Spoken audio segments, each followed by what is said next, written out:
Welcome to another episode of Action Through Acting. My name is Janine Amick, CEO of Manatee Performing Arts Center, and I have some special guests with me in METV studio today. I'll start all the way to my left with our producing artistic director, Rick Kirby. Say hello, Rick. Hello, Rick. For those of you who come to any one of our performances, you know that's Rick's signature line. Also special today, and I'm excited, a good friend, Ashley Brown, CEO of Women's Resource Center. Ashley? Thanks for having me. I'm really excited to talk about the play in this program. So we are excited again to have another new episode of Action Through Acting. I'm going to pass the mic over to Rick so that he can share with our audience how Action Through Acting came about. Well, this is our third season that we've decided that in our second space, which is the Bradenton Kiwanis Studio Theater, it's a flexible, smaller space, and we decided to pick plays that have a social relevant theme and then try to partner with other nonprofits to kind of give them a showcase as well. And it's been really successful for us, and we've committed to even another season of it, so it's exciting. I know for myself, I'm personally very partial to these shows. They inspire, they give us an opportunity to really be a part of the production. Rick, tell us a little bit about Baby, the show we're here to talk about today. Well, it is a musical, first of all. We do a lot of plays in that space, but every once in a while we'll throw in a musical. It was popular back in the 80s. It sort of had a little renaissance a few years ago, so it's nice to be able to give it a showcase after being forgotten a little while. But it centers around three couples. There's a couple in their 20s, in their 30s, and their 40s, and they're each dealing with having pregnancy issues. Some of them are wanted, some of them are a surprise. Some of them are having some fertility issues as well. So it kind of just goes through those stages of life of having a baby for the very first time. I know that when we were talking about this show and we were looking at our community and saying, okay, who are really meeting some of the needs of families that need a bullhorn about some of their programs, and Ashley and Women's Resource Center came to mind because, at least from my perspective, I mean, I'm a big supporter of Women's Resource Center, that a lot of people think it's just for single women. Mm-hmm. And we want to demystify some myths today about all of the great things that you're doing in Manatee and Sarasota County. And that in itself, just recently. We just celebrated the 1-year anniversary of the merger, which is great. And some people may be unaware. Mm-hmm. So why don't you give us some background on everything that's happened in the last year? Personally, no, we'll not go through everything. So Women's Resource Center, first of all, thank you for the opportunity, because I think one of the biggest goals for us is to share more about what we do. And we had a board retreat last week, and a board member made a statement that was just awesome, that she drove by the Women's Resource Center, because in Manatee County, we're right on Manatee Avenue, and she never knew the power of the programs that went on behind that door. And it was just that moment of, a lot of people know the name, they drive by, but what do we really do? The reality is the Women's Resource Center started in Manatee County about 27 years ago by women wanting to provide services for mainly women who were going through issues, whether it was job-related, family, relationship, that just needed a place to connect and deal with the unexpected in life. And Sarasota is actually about 37 years old. And about 2 years ago, we started talking about we really are one big region. How can we work together?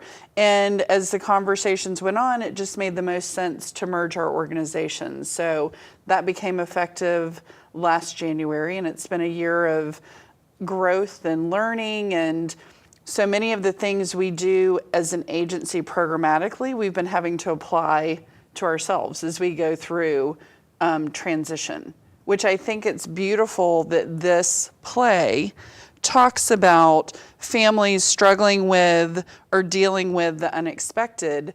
And I think one of the biggest things that happens in our lives is we think we're the only ones.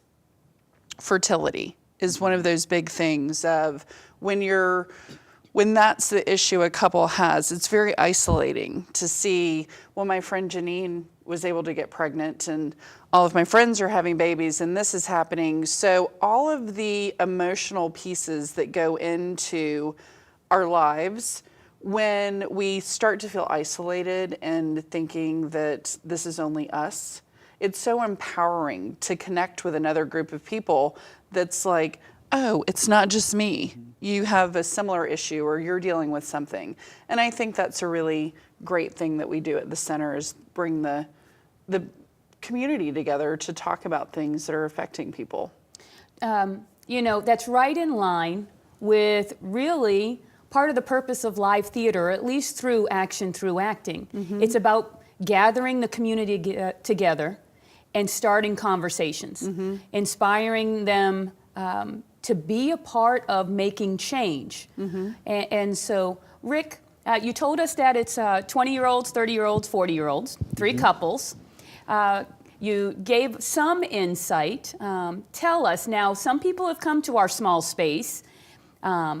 Is this heartwarming? Is this comedy? It's both. It's not one that you're going to go home crying into your handkerchief. It's uplifting. It's a lot of fun, and the music is just beautiful. One of the themes that kind of connect with what you were saying, these women have full lives where they want to be, powerful go-getters in their careers, and then mm-hmm. all of a sudden they're having these issues of a baby thrown into all mm-hmm. of that. And one of the songs is "I Want It All." That's the name of the song. So I think mm-hmm. that kind of connects well with what you're doing for our community. Mm-hmm. No, and that's just an interesting theme of you women, I think, put a great deal of pressure on themselves to be perfect at everything. And I can juggle all of these things. And the reality is none of us can. So how do you plan your life and have self-care as part of it? And so you're making good choices and good decisions and being the best partner, employee, employer, parent, whatever it happens to be. And when you're finding yourself struggling, how do you connect to either develop those coping skills or talk through or mm-hmm. give yourself the strength you need to kind of live your best life, I think is the best piece of what we want people to do. Rick, going back to the show specifically and casting it, can you tell us a little bit about the individual characters that are actually the actors who are playing the roles? Do we have any of them who have been in similar situations than what they're portraying? Well, our director, of course, Kelly Burnett is our director, choreographer for the show. And her kid has grown up on our stage, literally. She was our director for a chorus line when she was about 8.5 months pregnant. So she has this beautiful little daughter who dances all around, and I say that it was all because of us, because she got her first break on our stage. But our actors come from real life. They're not paid professionals. They have full lives. They're dealing with their own families. They either go to school or they go to work all day long, and they come home. They eat quickly and they run to the theater, and we're their artistic outlet, and I'm so happy that we can provide that, and I'm so happy that they volunteer to be a part of us. I mean, it's a huge commitment to do a show with us. We're talking 7-8 weeks of rehearsal, another 3 weeks of performance, and it's just because they love doing it, and I think that's just a beautiful gift that they give us. Talking about the volunteer aspect of our actors, Ashley, you have some wonderful opportunities for volunteers. I know that you have some wonderful volunteers at the Unique Boutique on Old Main Street, downtown Bradenton. I've heard that maybe in the future you'll even have, we can have our own personal shoppers, which would be wonderful. Yes. The audience, you can tell, one of my favorite places to shop. But Ashley, tell us about some of the opportunities for people to get involved with Women's Resource Center. In a volunteer capacity, we really have a breadth of programming and fun volunteer opportunities. And when you look at, I want to talk a little bit about the program piece, because our two pillars are our employment programs and career development, and then our emotional. So we have employment coaches, computer classes, and it's really for women and men, so about 2% of our clients are men, who need to start at the beginning and need a little help putting their resume together. Maybe they've been out of the workforce because they were able to stay home and raise their kids, and it's been 20 years or 15 years since they've been in the workforce.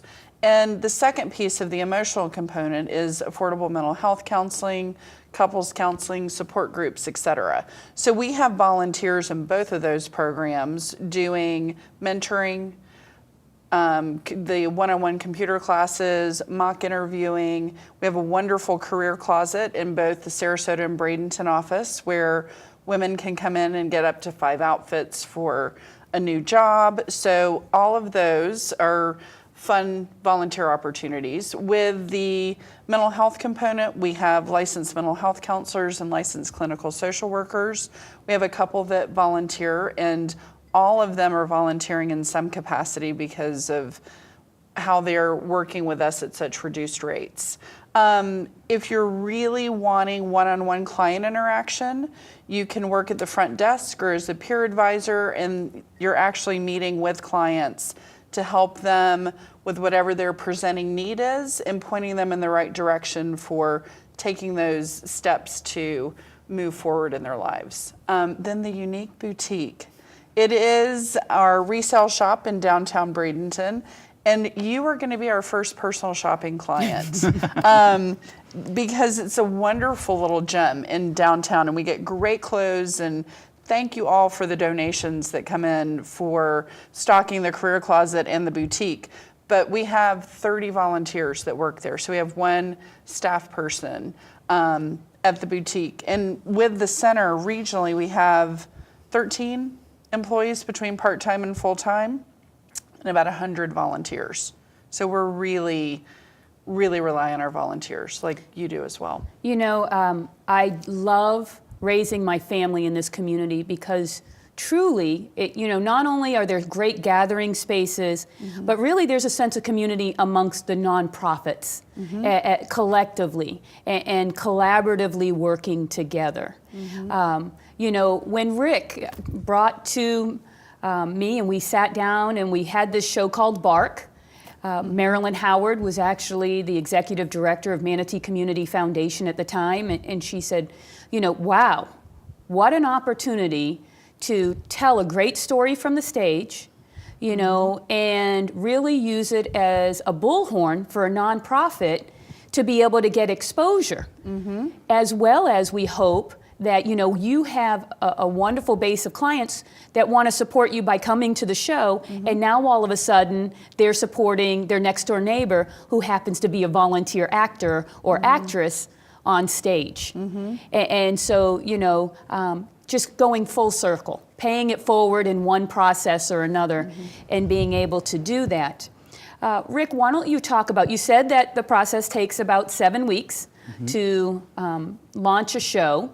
You said that the space was flexible. What are some of the things that our audiences can expect when they come into this particular performance? What are they going to see?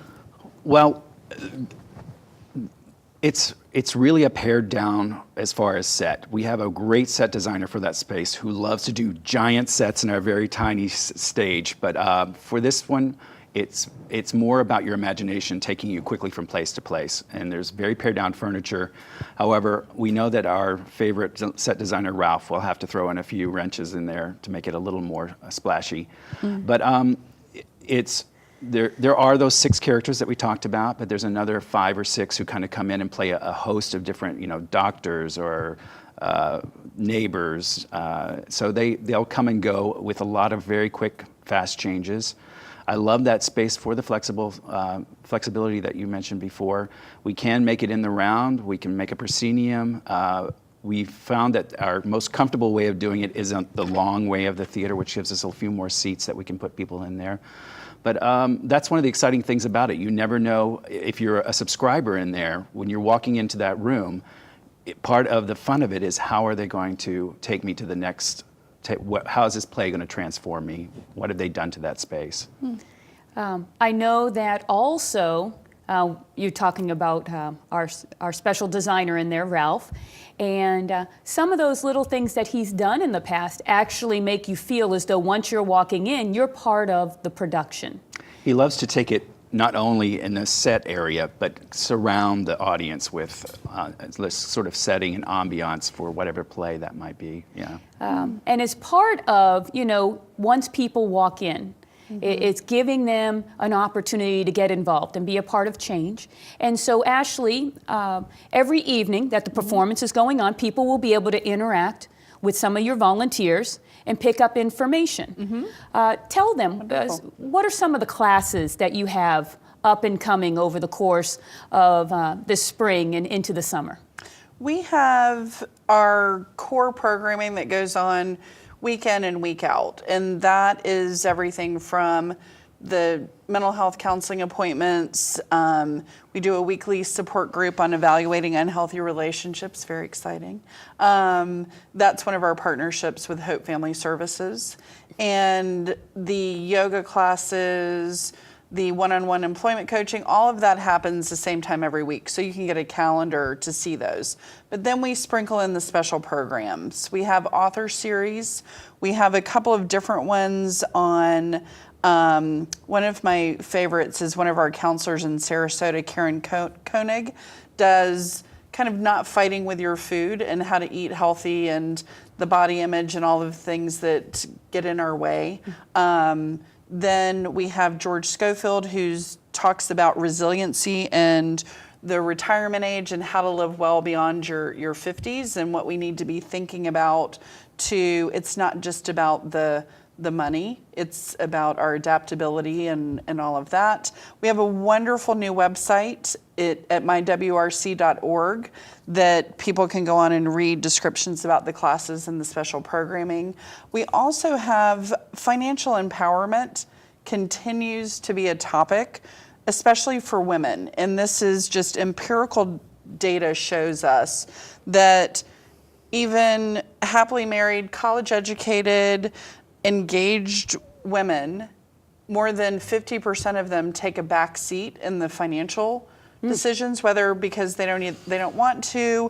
One really brave woman said she finally realized she was being passive aggressive because if something went wrong, she had someone else to blame, which is, when she said it, I'm like, what a brave comment. So we're doing a series on financial empowerment, and this is really for those that maybe have chosen not to be really actively involved. And it doesn't mean you have to take over the family finances, but know what questions to ask and what are important things.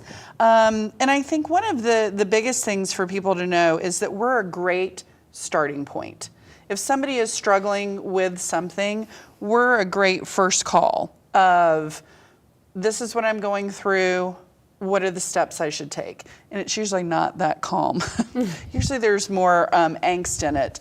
But you're right, Janine. We have an amazing community of nonprofit partners that if it's something we can't do, we can connect our clients to the right place so they're getting the help they need.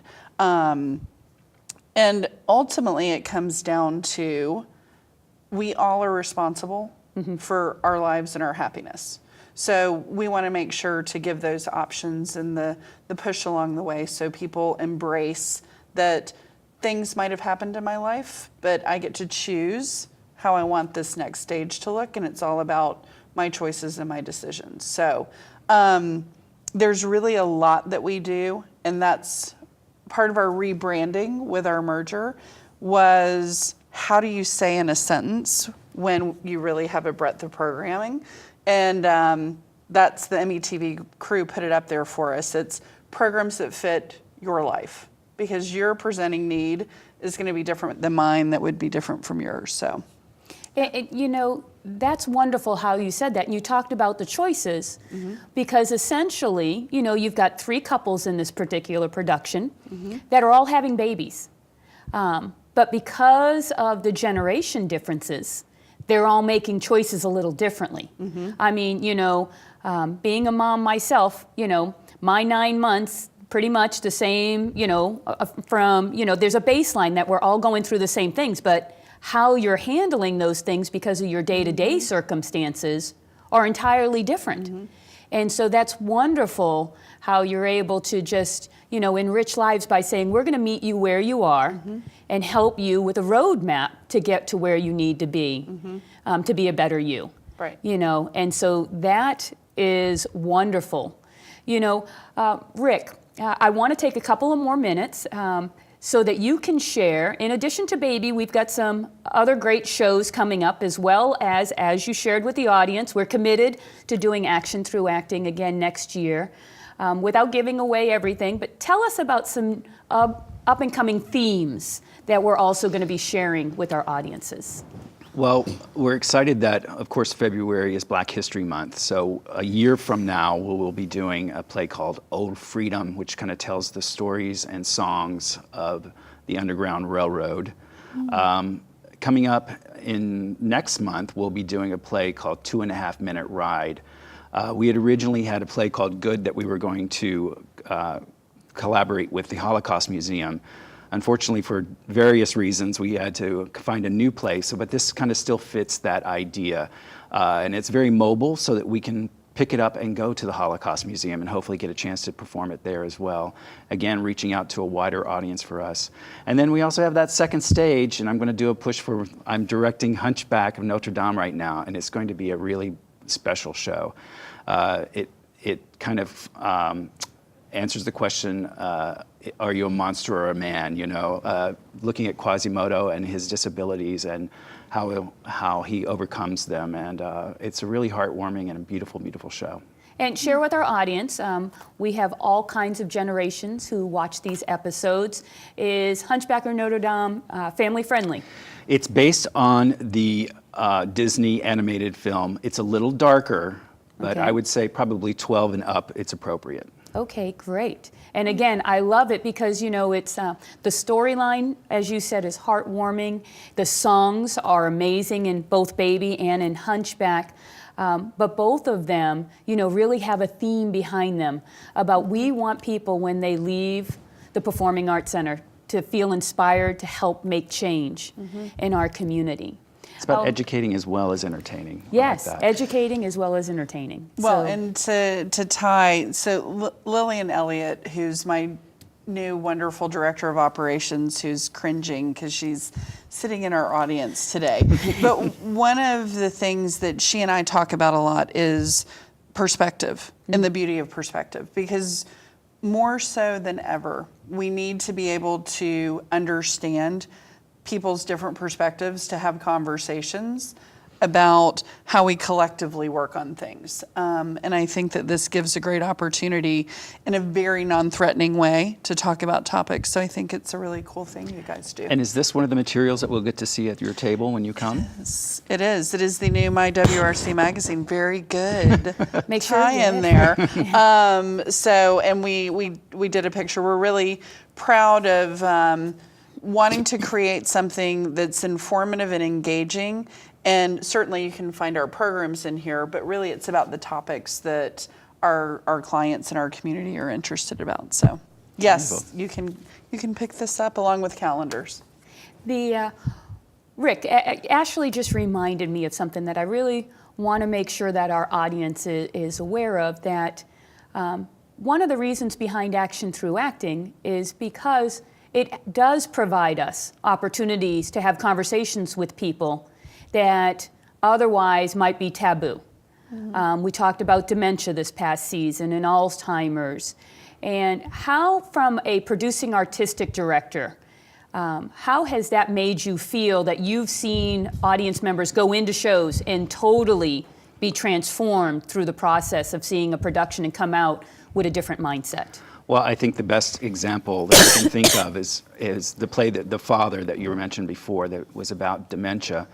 And we had some of our patrons leave that and go, I think I need to maybe see if I need to check myself and see if I need help as well, because they recognized from this character in a play symptoms they were having as well. So, I mean, that's as close to home as you can possibly get. So, I mean, it's powerful when you think about those things that we are changing lives, action through acting. I love that. So, Ashley, we have about 3 minutes, so I'm going to give you a minute to talk to the audience and share something that's been on your heart, or maybe I forgot to ask, that you believe is important, that how people can help make change.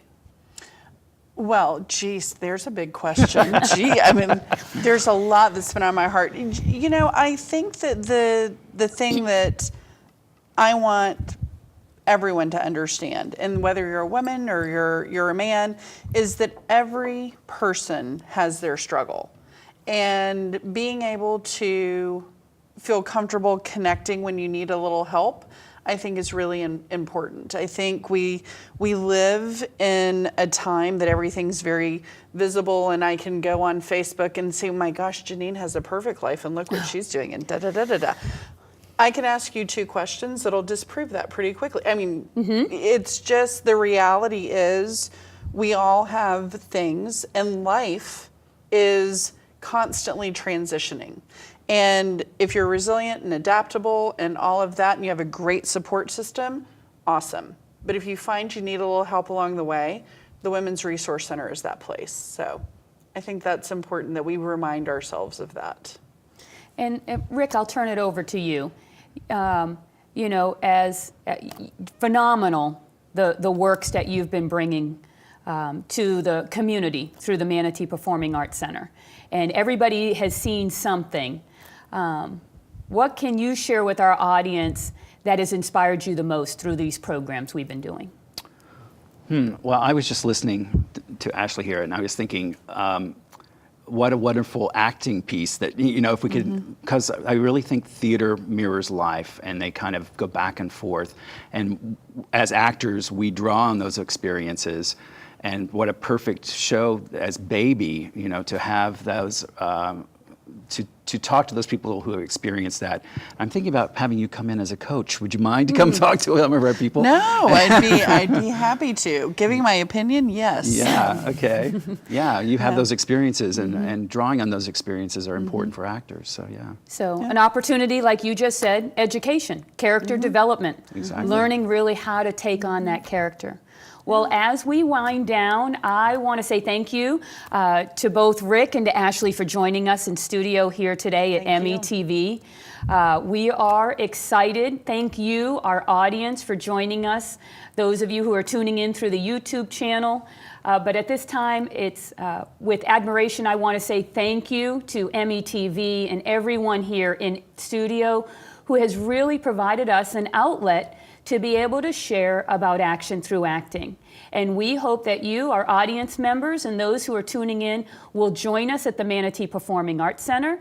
You can find all of our programming online at manateeperformingartscenter.com, or stop by our box office, pick up a brochure, buy a ticket to Baby, but we do hope to see you at the theater. Thank you.